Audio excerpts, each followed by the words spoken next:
آغا دانشمند سے ایک جوان لڑکے نے آ کے پوچھا کہ مولانا میں جو ہے گناہ کرتا ہوں، جو خواتین گزرتی ہیں ہمارے سامنے سے میں کنٹرول نہیں کر پاتا ہوں. آپ سوچیں یہ ایران ہے، ایران میں حجاب ہے، ایران میں چادر ہے، لیکن وہ کنٹرول نہیں کر پاتا ہے وہ جوان. اور اتنا فرینک ہے کہ وہ ایک عالم دین، ایک سینئر عالم دین سے آ کے کہہ رہا ہے. یہ ہوتی ہے سوسائٹی. آپ علماء سے آئیں، گفتگو کریں. آپ علماء سے نہیں پوچھیں گے، کس سے پوچھیں گے؟ نہیں مجھے شرم آتی ہے علماء سے پوچھنے کے لیے. خوب، کس سے پوچھیں گے؟ علماء سے نہیں پوچھیں گے تو. اور علماء کی ذمہ داری ہے کہ جوانوں کے ساتھ آ کے گفتگو کریں، ان کے ریئل ایشوز کو سولو کرنے کی کوشش کریں. آغا دانشمند نے تھوڑا دیر رکے اور اس کے بعد انہوں نے یہ کہا اپنی مجلس میں، کہا کہ یہ اللہ کی طرف سے مجھے اس وقت ذہن میں آیا، پہلے سے میرے ذہن میں یہ نہیں تھا. انہوں نے کہا دیکھیں ہم لوگ جو ہیں، ہم لوگوں نے گناہ کو انجوائے کیا ہے، گناہ کو ٹیسٹ کیا ہے، اور اس کی لذت اور اس کی انجوائمنٹ کو ہم جانتے ہیں، لیکن ہم یہ نہیں جانتے کہ گناہ ریجیکٹ کرنے میں کیا لذت ہے.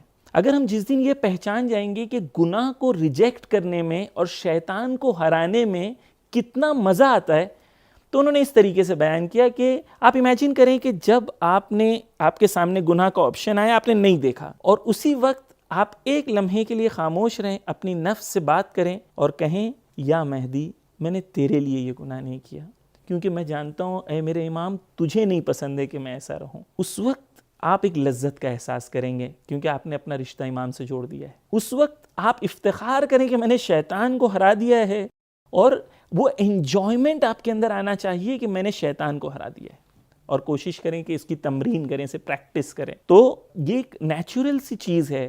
اچھا، وہ دوسری طرف سے ایک حدیث کو بھی بیان کرتے ہیں، کہتے ہیں کہ ایک جوان نامحرم کو نہ دیکھے اور خدا کے لیے اسے نہ دیکھے، اور اس کے سامنے آپشن تھا گناہ کرنے کا، اس کے سامنے آپشن تھا دیکھنے کا.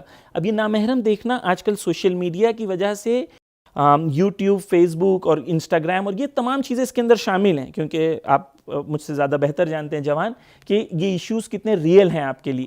یہاں پر جو ٹریننگ ہے نفس کی وہ کیا ہے؟ وہ یہ ہے کہ آپ کو یہ ریئلائز کرنا ہے کہ I will not do it.